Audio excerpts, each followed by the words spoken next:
Today is December 26. Ukraine Media Center Ukrinform continues its operation. My name is Vasyl Samokhvalov, and our guest is Oleksandr Starukh, the military governor of Zaporizhia region. Good afternoon, Mr. Oleksandr. Good afternoon. Glory to Ukraine. Glory to the heroes. Mr. Oleksandr, straightforward to business. The Russians announced the martial law with the duration of 1 week in Vasiliivka and other small villages and towns around. What can it be related to? They announced it last week. Now they disseminate the information that there will be no restrictions. However, at the same time, they intensify the filtration measures, the inspections of the phones, the inspections and searches of the apartments, and they limited the freedom of movement in the streets. They want to intensify control during the holiday season and probably to watch the drunken ones and our population as well. We observed the mass movement of military material near Melitopol and Tokmak. There was also information about the probable offensive of Russians from that direction. What the movement of material can mean? Well, it may mean anything. First of all, it means that the material is being moved from east to west and back, because Zaporizhia region is in the middle between Donetsk region and Mykolaiv and Kherson. Melitopol is the transport hub, and it's impossible to move the military units and material in a different way. That's first of all. Second is that they're having permanent rotation in different directions. One units arrive and other ones leave, just to rotate their personnel, which takes part in the fights. And they try to gauge the area to conduct some assault operations, or maybe they're afraid of the offensive of our troops. We have questions in the studio, please. Good afternoon, Olga Panasenko, Ukrinform. It's known that the enemies do not cease to shell the towns of Zaporizhia region.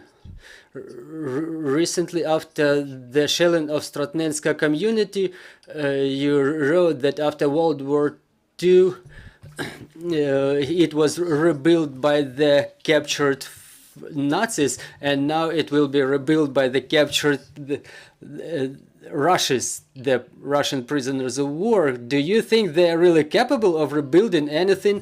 And what use can we make out of the Russians we captured? Well, thank you for your questions. Well, I said that the school in Lezhino, there were 229 children studying there, and one of the rockets that hit that school, there was a musical class and a library which was rebuilt by the imprisoned Nazis after World War II. And as to the rebuilding by the Russians, there was a visit of our president to the United States, and relevant resolutions were taken which allow us to use the resources of Russian Federation and file lawsuits for the destructions they inflicted in our country. So it's clear that as the construction workers, they are probably useless, but as a financial resource, or just fill the trenches with the ground to carry something, we can make use of them in this regard. Another question, we said that Zaporizhia region suffered most after the last shelling, after the last missile attack. Was the situation with power supply and with the functioning of the region in general? Yeah, within the last week we had 590 shellings, 51 shelling of 16 communities within the last days. Around 150 installations were destroyed, including that school I just mentioned, and including the power infrastructure objects. Some of the installations were rebuilt, and their operation was renewed on the very same day by evening time, but some of the facilities, they require more time for reconstruction.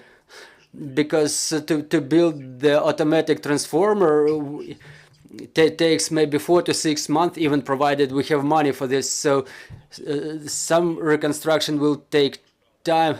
The power supply situation is complicated. We have a rolling power shutdown schedule in effect, and that there was an emergency shutdown recently because of the intense consumption by some industrial facilities, but the rolling power shutdown is now in effect, is back in effect. We have 3 hours per day for sure for residential areas. The situation is forecasted, however, complicated.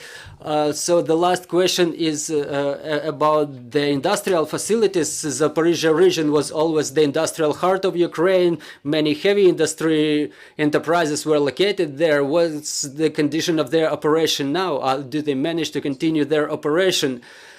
Well, the part of the industrial facilities operation is limited. Some of them stopped. Unfortunately, some high energy consuming enterprises had to stop. A lot depends on the management of the businesses. Some of them are still able to continue to operate, to maintain their personnel, and even to help the army. But there are some that neglect a little bit with the restrictions. They think that they can solve their problems at the account of the people, but now the Zaporizhia region, I would say, operates to the half of its capabilities, and we are third by the economic growth indicators and by the number of exported products and the amount of money that remains in the country.